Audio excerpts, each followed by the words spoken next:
A battle broke out between two dormitories, the White Cats dorm and the Black Dogs dorm. Romeo, as the leader of the Black Dogs, and Juliet, as the leader of the White Cats, both signaled their subordinates to begin the attack. Once the fight started, their followers immediately clashed, striking each other without mercy, while Romeo and Juliet kept their eyes locked on one another.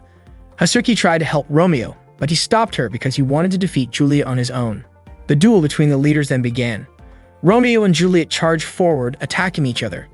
Dahlia Academy was a prestigious school where the eastern nation of Tuwa and the western kingdom coexisted, yet the eastern students of the Black Dogs dorm and the western students of the White Cats dorm were caught in a storm of conflict. When the two leaders were about to fight, Scott asked Juliet to let him take her place, saying that he was willing to protect her with his life. Seeing what he considered an irritating scene, Romeo struck Scott and lifted him up, belittling him and telling him to lock Juliet in her dorm instead. Juliet quickly stepped in to help Scott and threw Romeo aside. She told Romeo that she did not need protection from anyone and urged him to attack her with all his strength. Romeo admitted that he had no intention of attacking a woman as it could hurt his pride. Juliet became annoyed because Romeo kept underestimating her. Suddenly, Anne from the White Cats prefect group arrived with her team, coming to put an end to the conflict. Anne reminded everyone that the chaos was inappropriate. Romeo immediately rejected her words, refusing to obey a White Cats prefect. Anne then said she would report Romeo to the Black Dogs prefect. Hearing this, Romeo fell silent, unable to respond. After that, the White Cats members dispersed. Scott shouted that he swore to defeat Romeo, but Hazuki told him he was nowhere near Romeo's level. Later in the dorm, the Black Dogs students were upset about the prefect's intervention earlier. Prefects held the highest authority over school discipline. The Black Dogs students were confident they could beat the White Cats and placed their hopes on Romeo. At that time, Romeo looked gloomy. Hazuki offered to cheer him up, but her behavior only annoyed the other students. She quickly clarified that she had no inappropriate intentions toward Romeo, but without realizing it, Romeo had already walked away. Romeo was frustrated and unsure what to do. Since grade school, he and Juliet had always been at odds, and their rivalry continued through middle school and into high school. He was frustrated because nothing had changed. The truth was, Romeo had always loved Juliet. He never wanted to fight her and only wanted to make sure she was never hurt by anyone else. He was especially irritated with Scott for so casually saying he would protect Juliet, because those were words Romeo himself had always wanted to say to her. He was sick of the act and unsure how to get Juliet's attention. He wondered if he should just confess his feelings outright. If it worked, it would be amazing, but if it failed, he would never be able to face her again. Meanwhile, Juliet was practicing swordsmanship in the training hall with her friends. She moved so skillfully that her opponent surrendered. Juliet thanked her opponent. Scott handed her a towel and remarked that she was good at humbling men. Juliet admitted she was not that skilled yet. She only wanted the strength to change the world. She said that whenever she spoke about it, people would laugh even though she was serious. For that reason, Juliet did not want to be underestimated, but Romeo always seemed to hold back and treat her lightly. She was so annoying that she accidentally tore Scott's towel. Unexpectedly, Romeo saw this from a distance. He could not hear exactly what Juliet was saying, but he was sure she was upset, which made him feel like he had no chance at all. Suddenly, Romeo noticed grade school students from the Black Dogs dorm being caught by high school students from the White Cats dorm. Apparently, the younger students had painted graffiti on a door. Juliet asked them why they did it. One of them explained that the White Cats grade school students had mocked them by calling them weak. A friend of Juliet's pushed the boy for his rude words, causing him to get a nosebleed. Juliet stopped her friend and said that it was true the Black Dogs grade school students were weak. She told them that insulting back was not real revenge because it would not help a friend in trouble. Juliet even dismissed the idea of such retaliation. The boy with the nosebleed grew upset at being underestimated and pushed Juliet. She said that this was what real strength looked like, and it turned out he was capable of doing it. Hearing her words, the boy was moved. Juliet immediately wiped the blood from his nose and told him to go home, warning that she would not go easy on him next time. She even tapped his nose lightly. Juliet's friend wondered why she was acting so soft-hearted. Juliet told them not to let their emotions get stirred up just because of the younger students, since the White Cats had high standards. Romeo realized that it was actually Juliet's nobility that made him like her, and he felt that she should know about his feelings. That meant he needed to gather his courage, and he planned to meet her in secret. Without even realizing it, he ended up walking toward her. Juliet asked what his reason was for being there. Romeo said he did not come to start a fight. He was about to explain his real reason, but found it so hard to say that he blurted out something strange instead, then quickly ran away. At that moment, Juliet admitted she was annoyed because she felt Romeo had once again made a fool of her. Romeo shouted, calling himself a loser. Cantho and Ego saw him and wondered what he had been doing at the gym earlier. Not long after, they saw Juliet come out of the gym. From Mavo's observation, Juliet usually walked back to her dorm alone, and that was the perfect chance for them to defeat the leader of the White Cats. Cantho prepared their masks so their faces would not be recognized. Chizuru was also with them, saying that Romeo's way of dealing with the White Cats was far too slow. Juliet was walking alone toward her dorm when Ego and Cantho followed her from behind, already carrying blunt weapons. When Juliet turned around, they froze up and acted awkwardly. Even though they were wearing masks, she recognized them as Ego and Cantho. Since their cover was blown, they went ahead and attacked. Cantho swung his stick toward her, but she dodged and kicked him back. Ego then came from behind, ready to strike, but Juliet swiftly kicked him down as well. Suddenly, Chizuru sprayed pepper solution into Juliet's eyes. Ego grabbed her, holding her tightly so she could not break free, and Cantho covered her mouth with tape. Juliet had no idea why they were suddenly attacking her. But to Chizuru, this was part of the internation rivalry, and they would do anything for the Black Dogs to win. Chizuru then used a box cutter to slash Juliet's uniform. Just then, Romeo arrived and pulled Juliet away from them. Ego was confused as to why Romeo was rescuing her, while Chizuru said Juliet had stolen their target. Before long, someone was about to pass by, so Chizuru told Ego and Cantho to retreat. Romeo was shocked when he saw Juliet's torn uniform. She opened her eyes, heard his voice, and backed away in fear. He began to wonder if she thought he was the one who attacked her, so he asked her not to misunderstand. Juliet, with tears in her eyes, quickly left. That night, Chizuru, Ego, and Cantho came to Romeo's dorm to ask what he had done earlier. They wanted to talk outside, but without a word, Romeo immediately struck all three of them, furious that they had caused him what felt like a personal disaster. He thought about going to Juliet's dorm to explain the misunderstanding, but figured it would be pointless. Suddenly, an arrow flew past and struck near Chizuru's head. It carried a letter from Juliet asking Romeo to meet her at the fountain in the central plaza right away. Romeo went there and found Juliet already waiting, holding a sword. He was certain she wanted to challenge him. Juliet asked whether he had attacked her earlier or saved her. If he had attacked, she would fight him with the sword she carried. If he had saved her, she wanted to know why, since they were supposed to be enemies. The real reason was love, but Romeo could not bring himself to say it because he was not ready, so he decided to lie like he usually did. Juliet said that if he saved her out of pity, that was just as hurtful, because she did not want to be pitied by anyone. She cried, saying she could not stand being seen as weak by him any longer. Romeo began to realize that maybe she had cried earlier because of that. He tried to deny it, but Juliet pointed out that he always held back his attacks against her and avoided fighting, which to her was the same as underestimating her. Since they were kids, Juliet and Romeo had always been at each other's throats, to the point where their teachers often scolded them. All Romeo knew about Persia was that she was the only daughter of a noble family from the Western Kingdom, but in her homeland, titles and wealth were only passed down to men. If things stayed that way, she would lose everything. Romeo eventually understood why Juliet wanted the power to change the world. She wanted the strength to stand on equal ground with men, the intelligence so other nobles wouldn't look down on her, and the influence so no one could ignore her, all to change the laws of their world. Romeo realized he had been ignoring her feelings. His attempts to protect her had only ended up hurting her. Romeo decided he wouldn't hold back anymore. He told Juliet to fight him, and she thanked him before asking him to show his full strength. She had handed him one of her swords. They both got ready to duel, all because of Romeo's hesitation that had wounded her before. As they drew their swords, Romeo suddenly blurted out that he loved her and asked her to be his girlfriend. Juliet's face instantly turned red. Romeo reassured her that he was being serious, but Juliet got annoyed and attacked, thinking he was just messing with her again.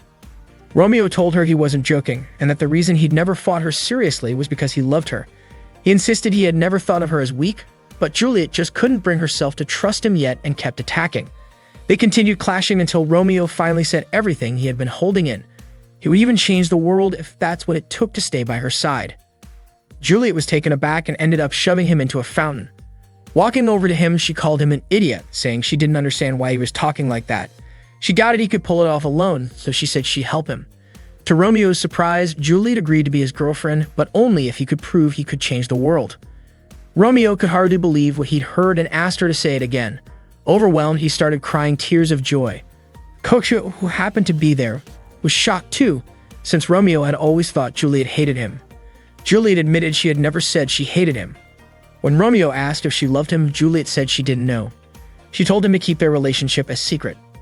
Romeo agreed without hesitation, saying it didn't matter as long as he could be with her. After that, they started dating in secret. The next morning on the way to school, Romeo caught up to her and asked if they could walk together now that they were a couple, but Juliet quickly told him not to talk to her. Romeo was stunned by her reaction. A moment later, Scott and Hasuki arrived to meet their respective leaders, and that's when Romeo realized Juliet had acted that way because other people were nearby. That day, the students from the Black Doggy dorm and the White Cat dorm crossed paths again, ready to start another brawl. Hasuki complained that the White Cat students were ruining the scenery, and Scott, not wanting to be outdone, fired back with his own remark. Juliet then suggested that they settle things with a match. Hasuki happily accepted the challenge, but she was startled to see Romeo's flustered expression that to her resembled a sheepish goat. Romeo quickly switched to a more intimidating look. Once the fight began, the students charged at each other without hesitation, trading blows without fear. Juliet swung her staff at Romeo, but he easily caught it.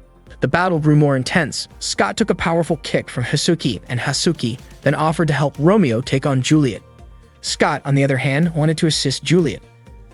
But when both sides looked around, they realized Romeo and Juliet were no longer in the fight. It turned out Romeo had pulled Juliet aside to another spot.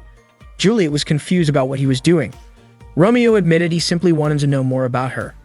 Juliet immediately gave him information about her blood type, birthday, and eyesight, but that wasn't what Romeo meant. He explained that he wanted to spend time alone with her. Hearing this, Juliet chose to leave. Romeo didn't expect her reaction. He thought that couples were supposed to do romantic things together. He grabbed Juliet's hand and said that even without a reason, and even if there was danger, he still wanted to be with her. He was about to confess his feelings when Hasuki suddenly showed up to help him. Romeo quickly pretended to be restraining Juliet. Romeo refused Hasuki's help, but Juliet, clearly annoyed, kicked him under the chin, sending him sprawling. She left immediately. Hasuki went over to Romeo, surprised that he had been taken down by Juliet. Later that afternoon, while Juliet was in the changing room, her friends praised her for defeating Romeo. After they left, Juliet's thoughts drifted to her past.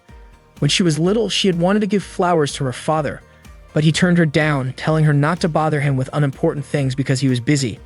Romeo, on the other hand, always wanted to be with her for no reason at all. Suddenly, she heard Romeo's voice calling her name. Looking around, she spotted him at the window and was startled to see him there. She thought to herself that Romeo was acting like a flirt. Romeo said there was something he wanted to tell her. Juliet cracked the window open slightly, and Romeo quickly apologized for earlier. He explained that he had asked some grade school kids what people in the West do when they're dating, and they told him that giving a rosary was a sign of love. Romeo then offered the rosary to Juliet, asking her to accept it as proof of his feelings. Just then, Scott interrupted, asking Romeo what he was doing. Romeo countered by asking why Scott was there, and Scott explained that he was standing guard. Scott was convinced Romeo would try to attack Juliet when she was off guard. Juliet shut the window again, and Scott leaped at Romeo to catch him. The two of them fell, and Juliet saw Romeo holding up the rosary he had planned to give her. When Romeo regained consciousness, he was back at the dorm, resting on Hasuki's lap. Confused, he asked why he was there. Hasuki claimed Juliet had been cruel enough to push him off the roof, and also informed him that the Black Doggy dorm students were now storming the White Cat dorm to avenge him. They weren't just doing it for Romeo, but to protect the pride of their dorm. Hearing this, Romeo tried to run off, but Hasuki stopped him, wanting to take care of him. However, Romeo managed to swap places with Yotari, the dorm's dog, and slip away. He chased after Juliet, but she kept avoiding him, not wanting to stop because the Black Doggy dorm students were chasing her too. Romeo told his friends to stop, saying he would go after Juliet himself. Suddenly, Scott and his friends blocked Romeo's path. Scott couldn't believe Romeo would gang up on Juliet and challenged him to fight again. Romeo was baffled. How had things turned into this when he just wanted to give Juliet a gift? He stayed silent while his dorm mates fought the White Cat students, holding onto the rosary and remembering Juliet's words about proving he could change the world. Lost in thought, Romeo didn't notice Scott and two others ganging up on him. In the struggle, the rosary broke. Romeo's energy seemed to drain away as he walked off, leaving everyone wondering what was wrong. Then, without warning, Romeo lifted a huge statue. He was furious. Not because of the fight, but because the rosary, which had cost him so much, had been broken by them. Romeo attacked everyone with the statue he was holding, swinging it around to take down anyone involved in the fight, whether they were from the Black Dogs or the White Cats. That night, he was punished by being told to pull weeds near the lake. Feeling frustrated as he looked at the broken rosary, he was about to throw it into the lake when Juliet appeared and stopped him. She already knew about his punishment for damaging the statue. Romeo apologized for breaking the gift he had wanted to give her. Juliet then asked him to row a boat for her. Romeo worried someone might see them, but Juliet reassured him it was fine since it was already dark. He found it strange considering Juliet was usually the one reminding him to avoid being seen by others. They got on the boat together and headed toward the middle of the lake. Juliet enjoyed the cool night breeze while Romeo couldn't believe he was alone with her on a boat. Juliet then took the rosary from his pocket, realizing that was what he had wanted to give her. Romeo admitted he could just buy another one in town, so he didn't mind if she threw it away. Instead, Juliet told him to close his eyes. When he opened them again, he was startled to see her face right in front of his. Blushing, he realized she had placed a rosary around his neck. Romeo was surprised and asked if she had fixed it with magic, but Juliet explained that it was her own rosary. He then learned that people from her culture wore rosaries every morning for prayer, and she gave hers only to someone truly special as a good luck charm. This particular rosary had been a gift from her mother when she got accepted into the school. It was precious to her because she prayed with it daily, making it a sincere symbol of her feelings. Juliet asked Romeo to take care of it, but he said such a valuable item should stay with her, and that her feelings were enough for him. Juliet immediately began rowing back to shore. Romeo stood to try and stop her, but ended up falling into the lake. Not understanding why Juliet was upset, he called out for her to help him since he couldn't swim, but she simply left. The next day at school, Romeo was searching for Juliet in the courtyard when Hasuki approached and invited him to go into town with her to visit the Dahlia Garden.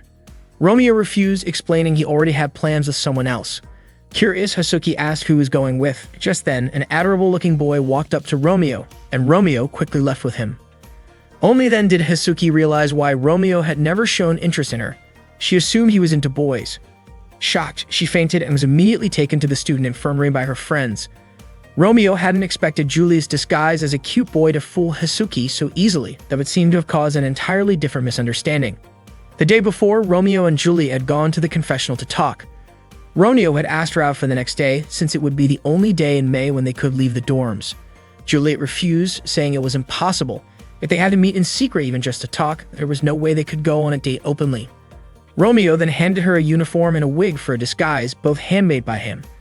He was confident they could go on a date without being recognized. Juliet called him an idiot, warning that it would be dangerous if they were caught. Romeo looked disappointed, saying that if things kept going this way, they'd never be able to have a date. Seeing him upset, Juliet told him that even if Mia cried, it wouldn't change anything. Dating was impossible for them. Yet the next day, she wore the disguise and went out with him anyway. Suddenly, Scott appeared, calling out Juliet's name. They thought their cover had been blown, but Scott explained he was just searching for her because he could sense her scent near Romeo. He then ran off to look for her, hoping to invite her to tour the city. Romeo felt relieved that her disguise had worked and figured it was finally time to enjoy their date. Not long after, Romeo's friends approached and asked who the student with him was. Romeo claimed it was a relative from middle school named Chulio. His friends remarked that the name sounded strange and that the face seemed oddly familiar. To Romeo's dismay, they started blushing as they stared at Juliet in disguise. Soon, even more female students began approaching, curious about the cute boy with Romeo. As the crowd grew larger, Romeo became increasingly annoyed. They were completely ruining his date plans. They eventually arrived at Dahlia City.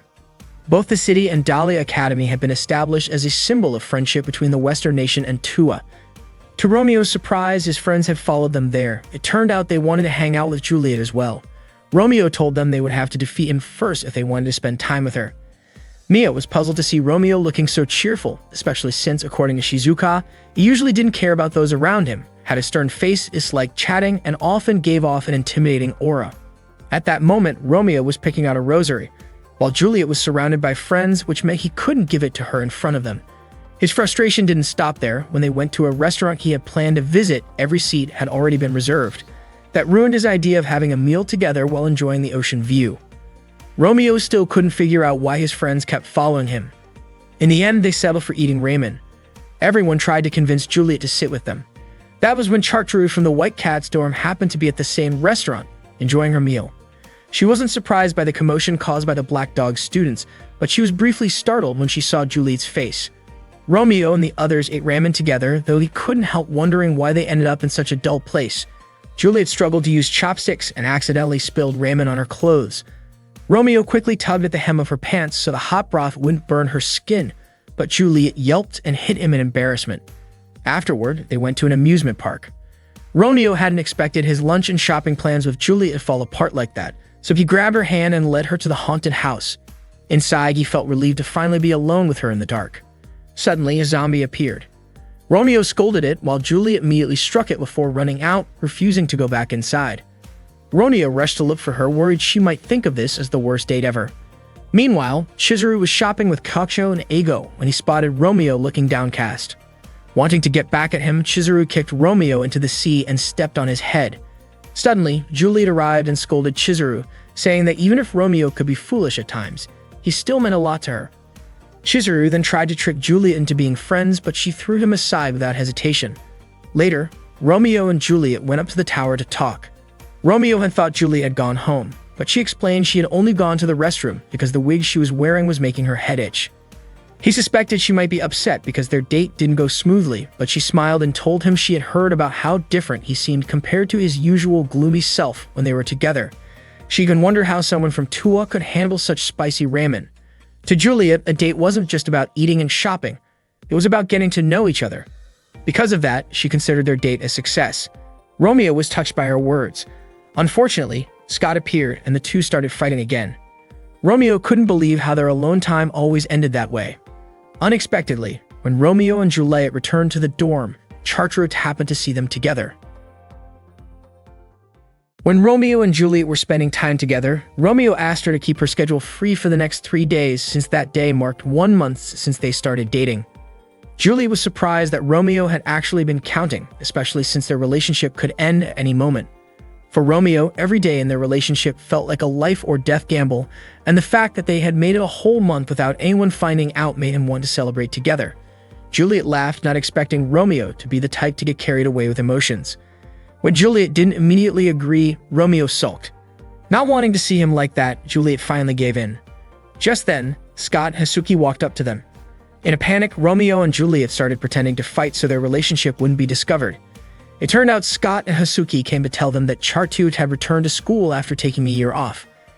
At that moment, Chartreux asked for a driver to stop the car and told him to inform the students to welcome her. The students quickly got ready. When Chartreux arrived, the entire White Cats dorm cheered excitedly. Chartreux went over to Scott, asking him to entertain her, but then suddenly hit him in the face, saying his presence was boring her.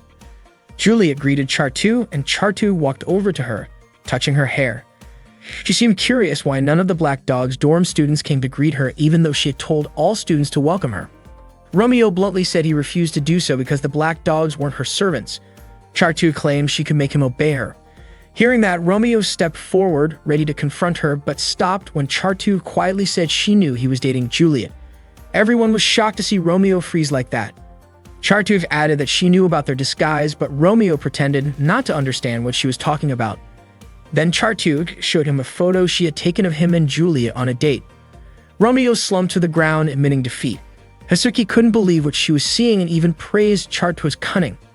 Romeo was stunned that their relationship had been discovered so quickly, and he knew that if things continued like this, they could be forced to break up. Chartreux approached him, saying she would keep the secret if he agreed to her condition, becoming her loyal pet. At first, Romeo refused, but when Chartreux casually mentioned that her shoulders were sore, Romeo found himself giving her a massage. He realized he had no other choice but to protect their secret. Juliet, however, looked at him with disgust. Hasuki walked up and slapped him repeatedly, trying to snap him out of it. His friends were also confused as to why he was letting himself be pushed around like this. Later, Chartreux blew a whistle to summon Romeo, warning that he had better show up by the third whistle or she would expose the dating photo. Romeo knelt down, begging her not to do that, but she didn't care. She only wanted him to be her obedient pet. She even reminded him that if the truth got out, he would lose his supporters and his popularity. Romeo knew that if that happened, Juliet would never be able to achieve her dream, leaving him with no other option. Not long after, Romeo sat alone, deep in thought, when Juliet appeared and asked why he had been alone with Chartreux earlier. She said she didn't really care who he spent time with, but his expression when looking at Chartreux seemed off. She half-jokingly asked if he preferred girls with a more noticeable figure. Romeo denied it, saying she misunderstood, when suddenly the whistle blew again. He quickly said he had to go, leaving Juliet confused about what he was really doing. This time, Chartreux ordered him to crawl and escort her to the dorm. The Black Dog's students were baffled by what they saw. Romeo suggested it would be faster if he carried her, but Chartreux insisted on treating him like her pet. even dangling a dog bone in front of him to motivate him. Romeo refused until she replaced the bone with the photo of him and Juliet on their date. At that, he sped up instantly. The Black Dog's dorm students watched in shock, and Chizuru even suspected Romeo had betrayed them, saying he deserved the harshest punishment. After dropping Charduk off, Romeo crawled back toward Juliet, leaving her stunned. He apologized for making her wait, saying there was a reason for what he was doing. But before he could explain, the whistle sounded again. Charduk asked Romeo to catch a deer for her because she was craving it. Like it or not, Romeo went along with her request, while Juliet kept waiting for him until nightfall. When Romeo finally returned to Juliet, he was covered in blood and carrying the deer. Juliet was completely shocked, but Romeo tried to calm her down. He was frustrated because Charduk seemed to be enjoying herself a little too much. Juliet then asked what the whistle sound had to do with him. Romeo couldn't give her an explanation, but he promised he would never fail to protect her. Juliet believed that Romeo would never lose and told him not to wear a face that wasn't truly his. Not long after, the whistle sounded again, and instead of stopping him, Juliet urged him to go quickly, adding that she was looking forward to celebrating their 1-month anniversary. When Romeo met Charduk, he found out she only wanted to see her pet's face. The students in the White Cat's dorm thought the Black Dogs had probably been defeated. Hearing this, Romeo didn't care. What mattered was for him to keep obeying until he could find Charduk's weakness, and he had to figure it out within 3 days before his anniversary with Juliet. Romeo was determined to pay her back for what she had done. However, when he returned to his own dorm, he discovered that his friends had thrown his belongings outside. They'd refused to let a White Cat servant into the Black Dog's dorm. Koka stated that Romeo should have faced severe punishment, but they forgave him because of Hasuki. Hasuki defended Romeo with all her might, convinced he had not betrayed Tuwa, and guessed that maybe Charduk had found some weakness of his. They warned that if Romeo was ever caught betraying them, he would never forgive him. Romeo was truly grateful to Hasuki for standing up for him. 2 days before the anniversary, Charduk continued to treat Romeo like her servant, ordering him to put on her shoes, feed her, and even deal with troublemakers for her. Romeo was extremely annoyed but forced himself to stay calm so he could keep searching for her weakness. Unfortunately, during his observations, he realized Charduk was highly intelligent, physically strong, skilled at charming people, and seemed to have no weaknesses at all. Romeo came to understand that being a princess wasn't just about appearances. He was baffled. Plenty of people were eager to fulfill Charduk's wishes, so why was he the one stuck being her victim? While Romeo was crawling on the ground escorting Charduk to dinner, she suddenly told him to turn around. Romeo didn't understand why, but it turned out Juliet was walking ahead of them. That night, Charduk shared a room with Juliet again, but this time she seemed distant toward her. The day before the celebration, Romeo asked Juliet about Charduk. Juliet was surprised by the question, and Romeo admitted he was just curious. Juliet explained that she and Charduk had been childhood friends who used to spend a lot of time together, but ever since returning, Charduk had been acting cold toward her. Suddenly, Charduk's whistle blew again. Romeo noticed it always happened whenever he was talking to Juliet. Juliet tried to hold him back, but Romeo was sure she must be angry at him. If things kept going this way, their relationship might end, and he couldn't let that happen. He had to settle the matter before their anniversary. The next day, the day of the celebration, early in the morning, the school's information center called Charduk to the principal's office.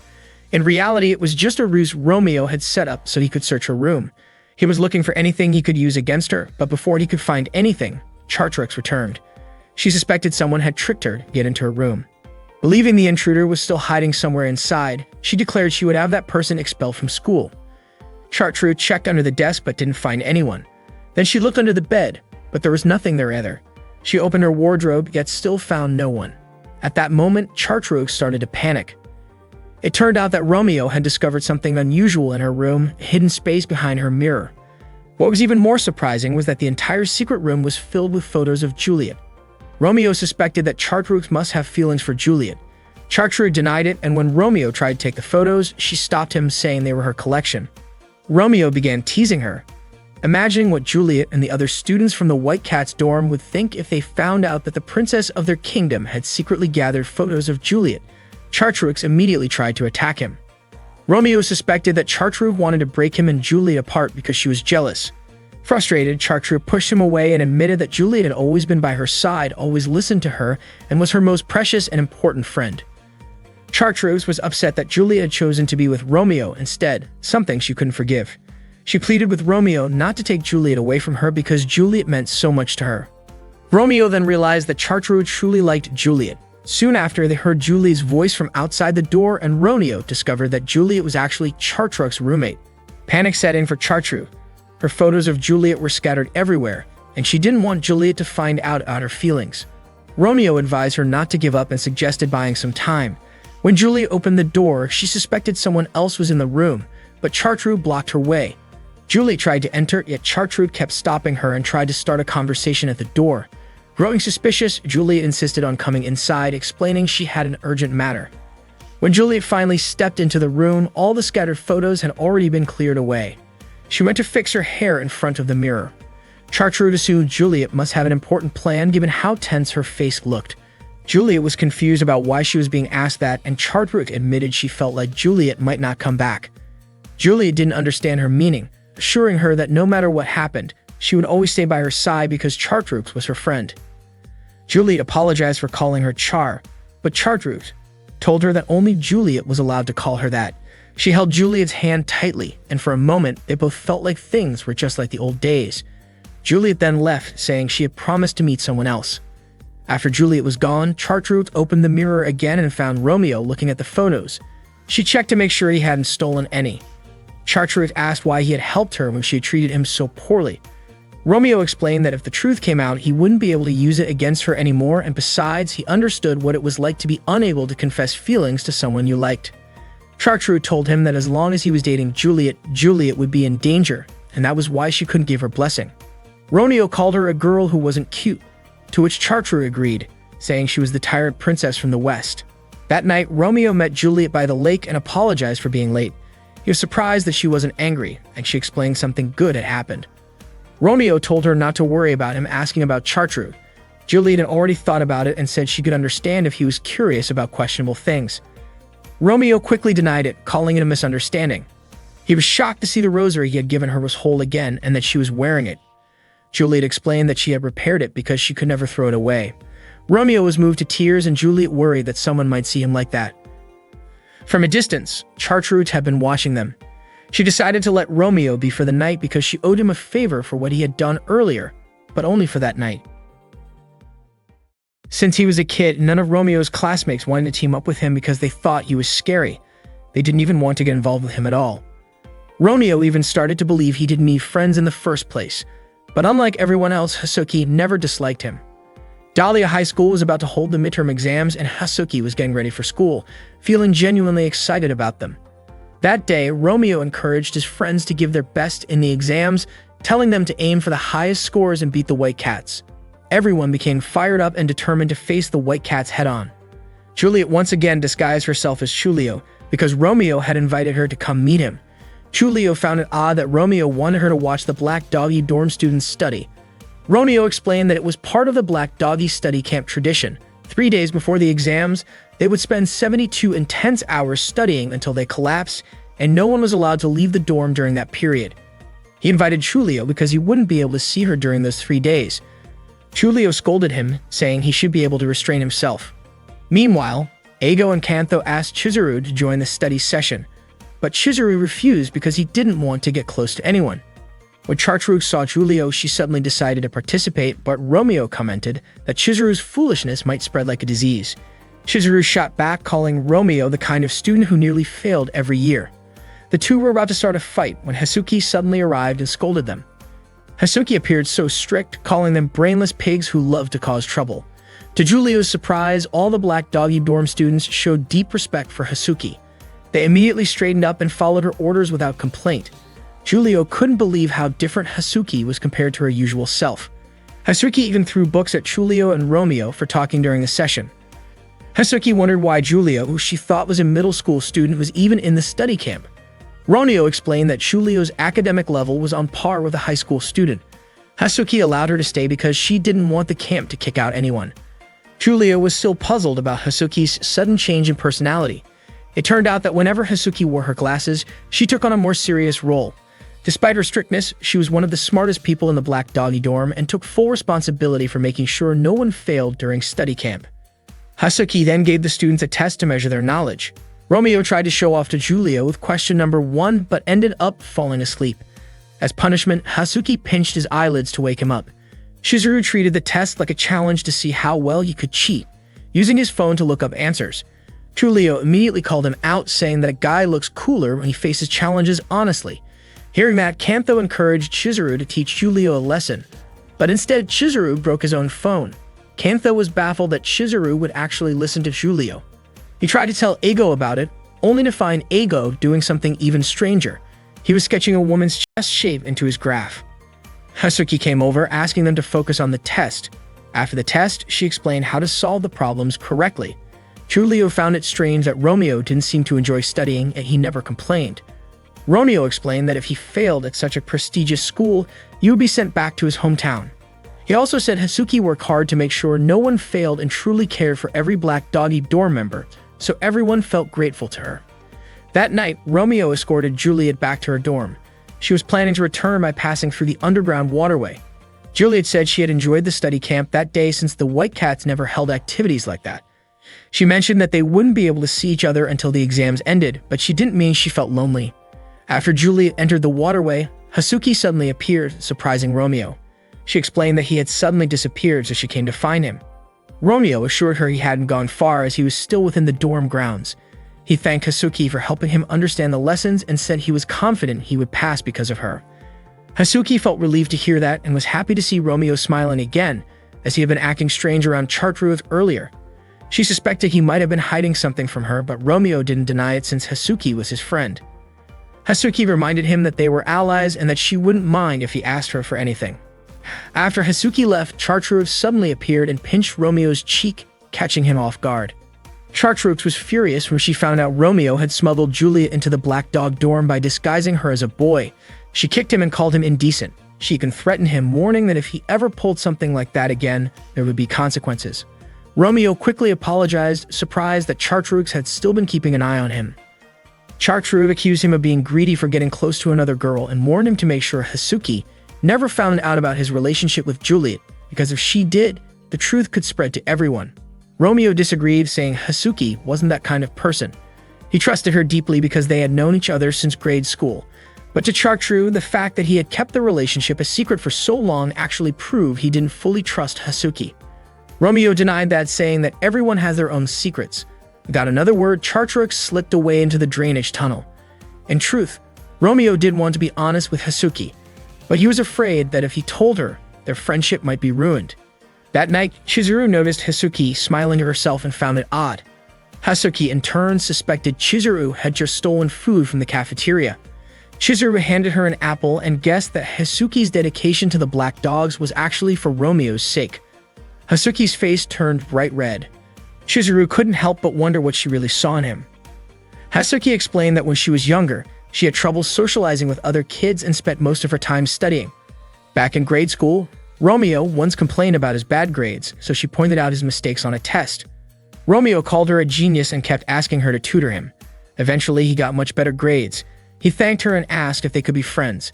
From that moment on, Hazuki began to change. She was happy to be useful to Romeo and wanted to stay by his side. Chizuru realized that this was the reason Hazuki had started her training camp. After that, Chizuru went back to her room. Romeo, who had overheard the entire conversation, stepped inside. Hazuki was shocked and embarrassed that he had heard everything. He asked why she was going so far for him, and she admitted it was because she liked him. Romeo was taken aback. He realized that Hazuki was his very first friend, and knowing her feelings made it even harder to keep hiding his relationship with Juliet. Hazuki felt relieved to finally say it. Gathering his courage, Romeo told her that he was dating Juliet. While he appreciated her feelings, he couldn't return them. Hazuki hadn't expected that answer. She even wondered if Juliet was just using him like Chartreuse had implied, but Romeo insisted it was his own choice. Suddenly, Hazuki shouted as if she was about to announce it to everyone. Romeo panicked and quickly covered her mouth. She struggled to break free, saying she was just shocked by what she had heard. Romeo was surprised. He had believed she would understand if he explained it to her. Hazuki then hugged him and draped a white kimono over his shoulders. Romeo swore he never intended to betray the Black Dogs. Hazuki reminded him of their dorm's rule. If someone fell in love or got into a relationship with a white cat, they had to take responsibility in the most extreme way. She reached for the Tuwa sword, saying that even though she was sad, a rule was still a rule and she was willing to follow it herself. Romeo, startled, asked if the sword was just a replica, wondering why so many girls in the school loved carrying swords. He still believed Hazuki wouldn't really hurt him. But Hazuki being Hazuki, wouldn't let him deceive the black dogs. She declared she would deal with him herself if she had to. Romeo bolted. He had completely misjudged the situation. He never expected Hasuki would end up hating him. She chased after him, shouting his name. The commotion woke Kantho and Eigo, who were confused about why Romeo looked so terrified. Moments later, Hasuki caught up, brandishing her sword. In the chaos, the swing of her blade shredded Kantho and Eigo's clothes. Romeo smashed through a window to escape, but Hasuki kept up the pursuit. Not long after, Chizuru woke up from the noise. She was stunned to see Kantho and Eigo standing there without their clothes. She quickly rushed back into her room and locked the door. Meanwhile, the ruckus reached Juliet, who looked out her window. It didn't take long for her to spot Romeo sprinting across the courtyard, desperately trying to get away from Hasuki. Juliet was startled and quickly closed the curtains, unable to understand what Romeo had been doing just moments earlier. Meanwhile, Hasuki was still searching for Romeo in the garden behind the dorm. At that time, Romeo could only hide by hanging onto a tree branch. Before long, Juliet approached him and asked what was going on. Juliet was shocked when she learned that Romeo had told Hasuki about their relationship. Romeo apologized for not informing her first, explaining that he had only wanted to be honest with Hasuki. However, he had overestimated how understanding Hasuki would be. Still, Romeo promised he would find a way to resolve the situation. Before they could talk further, Hasuki pointed her sword at Romeo and asked if it was true that he and Juliet were dating. Romeo asked her to listen to his explanation, but Hasuki, overcome with emotion, swung her sword. Romeo dodged and jumped toward Juliet. Seeing them close together only made Hasuki angrier, and she attacked Juliet. Fortunately, Chartuv appeared in time to block her. Romeo quickly restrained Hasuki while Juliet asked why Chizuru was there. Chartuv apologized and admitted that she had known about Romeo and Juliet's relationship all along. Hasuki was surprised that Chartuv had kept it from her, but Chartuv explained that she had simply been keeping an eye on Juliet against various threats. Then she admitted she had actually come there to kill Romeo. Realizing that both he and Juliet were in danger, Romeo carried her and ran into the garden. Juliet couldn't believe Chartuv had known their secret. When they reached the riverside, Romeo stopped, feeling useless. He spoke about how he had always claimed he wanted to change the world, that he couldn't even convince one friend, and worse, he had put Juliet in danger. Juliet admitted she felt the same, but encouraged him to face them together instead of running away. She told him not to speak so poorly of himself because she believed he could change anything. After all, he had changed her heart. Hasuki and Chartuv caught up with them. Hasuki asked if Romeo was ready to accept his fate, and he agreed. She declared that he had broken the Black Dog Pact and had to be punished. Hasuki charged forward, swinging her sword at him. At that moment, Romeo told her it didn't matter how much she hated him, he still considered her a good friend. Hearing that, Hasuki's mind flashed back to their first friendship as children, and tears welled in her eyes. The sword struck Romeo's head but only left a minor injury. Romeo had suspected all along that the sword was just a replica. Hasuki broke down in tears. Suddenly, Juliet slipped and fell into the river. Romeo immediately jumped in after her, but both Chartuv and Hasuki also dove in to help. When Romeo managed to grab Juliet, he realized with a jolt that he couldn't swim. They began to sink. Hasuki pulled Romeo to safety, while Juliet was rescued by Chartuv. Juliet felt guilty, realizing how much trouble she had caused that day. Hasuki scolded Romeo for jumping in when he couldn't swim. Romeo explained that he had done it because Juliet was in danger. That was when Hasuki understood. Romeo saw Juliet the same way she saw Romeo. She cried, calling him foolish for being the leader of the Black Dogs, yet letting himself be swayed by Juliet. She hurled insults at him, claiming she hated him. The next day, Romeo's friends treated him like usual, which meant Hasuki hadn't told anyone about what happened. Even so, Romeo was still unsure how to face her. Not long after, Hasuki reminded him that the training camp was still ongoing. She was puzzled by the silly look on his face, especially since he was the one who had asked her to remain friends. Romeo smiled at her, but Hasuki warned that she would not overlook what happened the previous night, and if she ever caught him being affectionate with Juliet in front of her, she would have no hesitation in cutting off his head. That day, the boys from the Black Dog dorm were practicing sports. Hasuki was guiding their training, keeping everyone's energy up so they could beat the White Cat students in the upcoming school festival. Meanwhile, Romeo was alone with Juliet in the sports equipment shed. Since they had been dating for quite a while, Romeo asked her for one thing. He wanted to eat something and have her make it for him. Unfortunately, the way he said it was a bit ambiguous and Juliet misunderstood. She thought he was asking for something inappropriate, so she immediately refused and told him to stay away from her. Romeo was confused by her reaction because all he wanted was for her to make him a lunchbox. Once Juliet realized what he meant, she agreed to do it. Romeo then asked what she had been thinking earlier that made her reject him so strongly. Juliet's face turned red, and she told him not to bring it up again. The next morning, Romeo imagined Juliet feeding him his lunch. He couldn't wait for that moment. At the same time, Juliet was in the kitchen, rushing to finish his lunch before classes started. She hadn't expected making a lunchbox to be so difficult. One of the kitchen staff, an older woman, came over after hearing the noise Juliet made while cutting fish. Not long after, the cake Juliet was baking finished, but it was completely burnt. She apologized for the trouble, but the kitchen lady reminded her to rest since she had already been cooking all night. Juliet refused, saying class was about to start. The oil on the stove was already hot, so the kitchen lady quickly turned off the heat. Then a spark came from the microwave. Juliet had accidentally left a spoon inside. Everything she made ended up burnt. Still, Juliet was certain Romeo was eagerly waiting for her homemade lunch. Later, Juliet handed the lunchbox to Romeo while they were near the animal pens. When he saw what was inside, he was surprised that she had made something that looked so delicious. Juliet looked a little down, then asked him to open his mouth so she could feed him. Romeo refused, saying it would be embarrassing. She insisted until he gave in. Just as he opened his mouth, Chartreus's shoe landed right in it. Romeo was irritated and confused by what Chartreuse was doing. Chartreuse explained that she had never eaten Juliet's cooking before, so she wouldn't let Romeo have it. She grabbed the lunch and ran off. She climbed a tree, but when she tried to jump to another branch, her clothes got caught and the lunchbox flew away. At that moment, Scott was training to improve his running speed. The lunchbox landed right on his head. Juliet apologized and told him it was hers. When Scott opened it and saw it had 2 portions, he assumed Juliet had made it for him after learning he had been secretly training for a race. He invited her to share it with him, but before she could answer, Romeo's kick hit him on the head. Romeo managed to take the lunchbox back. Scott accused Romeo of stealing it just to mock him, and Romeo admitted it. Juliet tried to step in to settle things, but Scott stopped her, saying he wanted to teach Romeo a lesson. Juliet couldn't believe they were about to fight over a lunchbox, but Chartreuse seemed to be looking forward to it.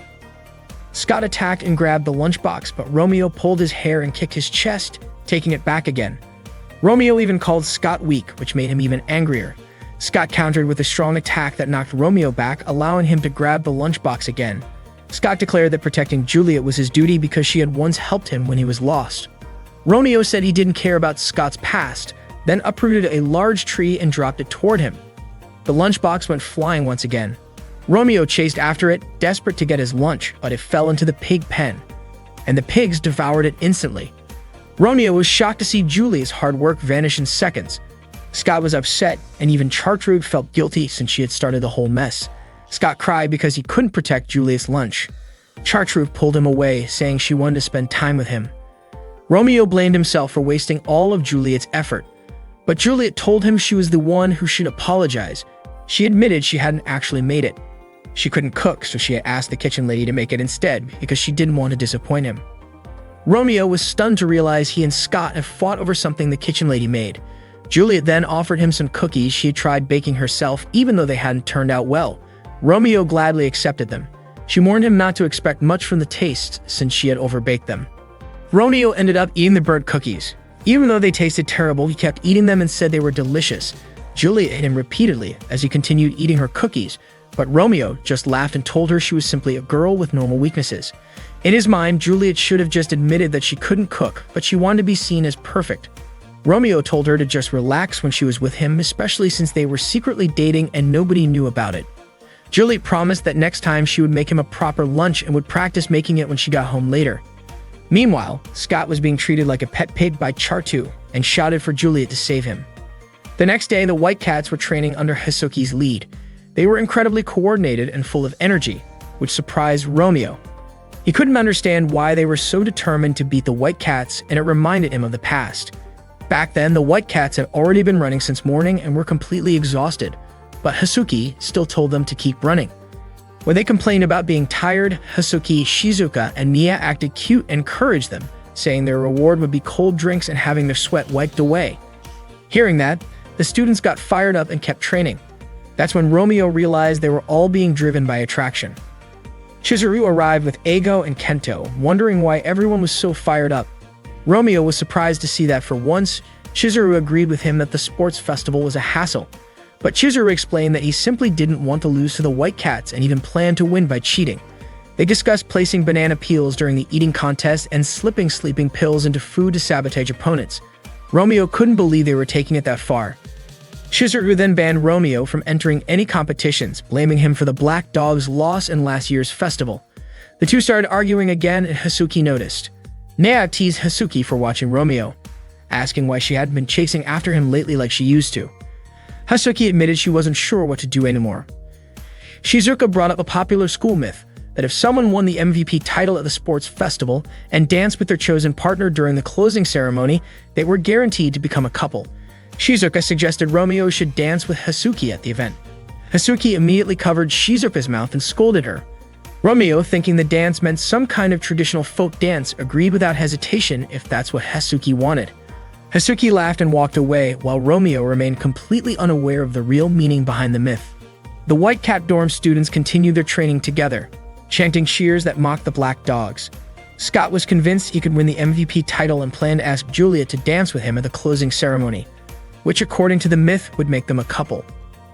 Romeo, irritated by the White Cat's mocking chants, kicked Scott in the head. He couldn't understand why everyone was so hyped over such a silly festival. Scott reminded Romeo that he was the criminal who ruined the 100-meter race in last year's festival and sarcastically asked if he planned to help the White Cats shine again like the year before. Romeo, annoyed by the insult, swung his fist at Scott, but before it landed, a girl named Somali caught it with one hand. Somali admitted she was impressed by Romeo's punch.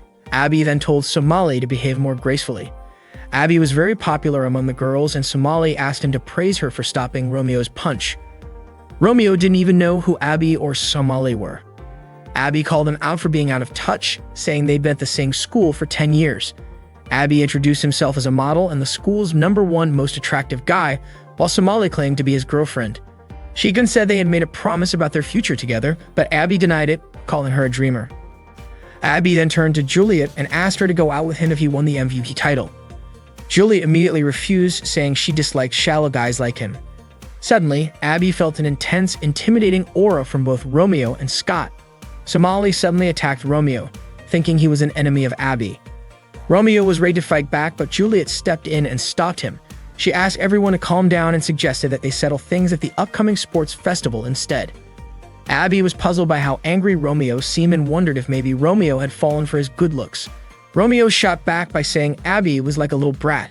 Abby then vowed to crush Romeo at the sports festival. Suddenly, Somali walked up to Abby and asked if he liked her. Abby responded that there was no way he would ever be interested in a gorilla-like girl like Somali. After that, Abby said goodbye to Juliet and left. Romeo claimed he didn't care at all about the sports festival. When he returned to the Black Dog dorm, Romeo once again found his friends fired up for the event. Out of nowhere, an arrow flew past him. Attached to it was a note saying that Juliet was waiting for him at the field at 5 a.m. the next morning because she wanted him to help her practice for the three-legged race. The three-legged race was a competition where two people had one of their legs tied together and ran while holding each other's shoulders. That meant shoulder-to-shoulder contact and legs moving in sync, something that already made him overly self-conscious just thinking about it. The next morning, Romeo met Juliet at the field. She asked if he had slept well and told him she wasn't very good at the three-legged race. Feeling flustered, Romeo ended up blurting out a comment about her hairstyle, saying it looked really good on her. Juliet then quickly tied their legs together. Romeo's heart started pounding, and in his nervousness, his eyes wandered where they shouldn't have, making him quickly cover his face in embarrassment. Juliet told him to place his hand on her shoulder, but because of their height difference, Juliet's body was slightly lifted. In the end, she decided to wrap her arm around his waist instead. Romeo felt his face heat up even more, struggling to keep his composure. Romeo encouraged Juliet for the upcoming festival. She explained that if she could win the MVP title, it would help boost her appeal in the eyes of the Western students and her father. Romeo's motivation kicked in. Realizing that Juliet was counting on him, he decided he had to meet her expectations. They trained together with great enthusiasm, running all the way to the finish line. Their movements became so in sync that Romeo began doubting Juliet's claim that she was bad at the event. Juliet admitted it was because they started off well and Romeo matched her pace perfectly. She asked if he felt more confident now, reminding him that in the previous sports festival, the score between the Black Dogs and White Cats had been tied, with the 100-meter race serving as the tiebreaker. Back then, Romeo had started too early out of excitement, missing the starting signal. The race was restarted, but he was already worn out and the Black Dogs lost.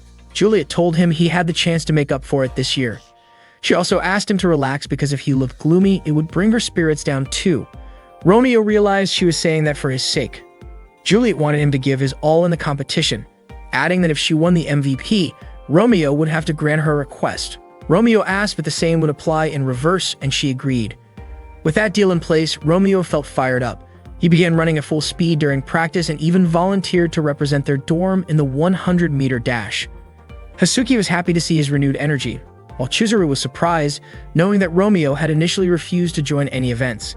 The day of Dahlia High School's sports festival finally arrived. At the competition arena, the pride of the Black Dogs and White Cats was on the line. All the students were bursting with excitement. Abby was certain that something unexpected would happen at this year's festival. The Dahlia High School Festival finally kicked off. The competition lasted 3 days for each grade level, with the first day dedicated to the first-year students. Romeo was full of excitement because he wanted to win the MVP award so Juliet would grant him any wish he asked for. Before the games began, each dorm leader gave their opening speech. The leader of the Black Dog dorm encouraged everyone to show good sportsmanship, saying they should compete fairly and honestly. The leader of the White Cat dorm, however, dismissed the Black Dog leader's words as pitiful, making it clear the two didn't get along. Once the speeches ended, the students got ready. Hasuki eagerly invited Romeo to prepare for their first event. While in a rush, she accidentally bumped into Abby. Abby teased her and Romeo quickly stepped in, kicking Abby away and telling him to stay away from Hasuki. Somali, furious, smacked Abby on the head, accusing him of cheating on her. The Black Dog students were shocked that Abby would dare to tease their goddess. Somali kept hitting and scolding him while the others looked on. Meanwhile, Juliet told her friend that the sports festival was a great chance to prove that the White Cats were superior. Romeo, on the other hand, rallied his friends, saying they would make the White Cats regret underestimating them. The crowd roared with excitement as the atmosphere heated up. From each grade, one MVP would be chosen, and one of those MVPs would be crowned the overall winner. Every participant hoped to claim that title. The first event of the festival was the tug of war. The strongest students for each team were already in position, ready to fight for victory. As soon as the referee's starting pistol fired, both teams pulled with all their strength. The Black Dog team's power was unexpectedly fierce. Scott was confused as to why his team felt so weak, but Abby admitted he had never trained his body. He stayed calm, though, saying their team's anchor was incredible. That anchor turned out to be Somali. Even Romeo hadn't expected her to have such incredible strength, strong enough to face the Black Dog team on her own. The Black Dogs struggled against her, but then Abby praised Somali mid-match. Overjoyed by the compliment, Somali's face lit up, so much that she didn't realize she had let go of the rope. Her teammates were frustrated, but Somali remained blissfully happy. As a result, the Black Dog team won the match. The second event was the relay race. Chizuru told Chartreuse he wouldn't hold back. Chartreuse just smiled and Juliet cheered her on. When the starting signal rang out, everyone sprinted forward. Chizuru quickly took the lead, and when he reached a long bridge, he scattered sharp glass on the ground to slow Chartreuse down. But instead of running, Chartreuse was being carried on a litter by other students. Sitting comfortably and sipping tea, she didn't seem interested in racing herself. Her teammates were annoyed that she refused to run on her own, but Chartreuse explained she didn't want to get tired. Chizuru protested to the referee for not calling her out, but Hasuki told him to stop complaining and focus on the race. By then, it was too late. The White Cat team had already won. Juliet congratulated Chartreuse, who was thrilled about her victory. Chizuru was upset about losing, but Kento and Avo praised him for at least confronting the referee. Next came the three-legged race, a balloon-popping contest, and the 100-meter dash. Juliet won the 100-meter race for the girls, while Romeo claimed victory in the boys' division, finally redeeming himself after last year's disappointment. After the first round ended, everyone got a 1-hour break. The score was still tied, and the winner would be decided in the second half. Romeo and Juliet rested together. Juliet mentioned her mother was in the audience, and if she won the MVP, her mother would tell her father about it. Juliet confidently said she wouldn't lose to anyone, not even Romeo. Romeo, equally fired up, was sure he wouldn't lose either.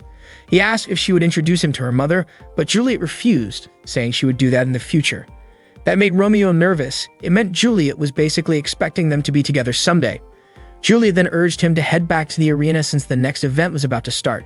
The second half opened with a cheerleading competition, where the girls performed chants to fire up their teams. They were so beautiful and full of energy that Romeo admitted it was hard to pick a winner. Only 3 events remained. At that moment, Abby whispered something to Somali, instructing her to do something. The next game was the pole-toppling event, a mix of offense and defense that looked almost like a battlefield. The male participants were still trying hard to win the competition. Meanwhile, the female participants were equally spirited. Juliet leaped without hesitation toward the enemy line, landing on a pole and continuing to push it. Suddenly, Somali appeared to help her bring the pole down. Juliet wanted to thank Somali, but Somali acted coldly toward her. It turned out that Abby had instructed Somali to harm Juliet, and because Somali had strong feelings for Abby, she was willing to do anything he asked. Chartreuse was shocked to see Juliet in danger. At that moment, the White Cat Girls team managed to bring down their pole and claimed victory. The boys' team managed to bring their pole down at the same time, resulting in a tie. At that point, the White Cat team had a score of 300, while the Black Dog team had 250. The White Cat's lead was largely thanks to Juliet and Somali's teamwork. Chartreuse hurried over to Juliet to check on her, but Juliet acted as if nothing had happened. After that, a mixed-gender relay race took place. If the White Cats won this race, their team's overall victory would be practically guaranteed. Hasuki and Juliet took the role of anchors in the relay. Hasuki confidently stated that she would not lose to Juliet. The runners were entering the final leg, and the race grew increasingly intense. The batons were handed to the anchors, and Hasuki and Juliet sprinted as fast as they could, cheered on by their supporters. Hasuki led the race with fiery determination, but Juliet soon overtook her, causing the spectators to cheer loudly. However, Romeo felt that something was wrong with Juliet. His concern proved correct. Juliet suddenly fell, and Hasuki stopped immediately upon seeing it. Romeo rushed to her side, but Chartreuse held him back, believing that Romeo might corner Juliet further.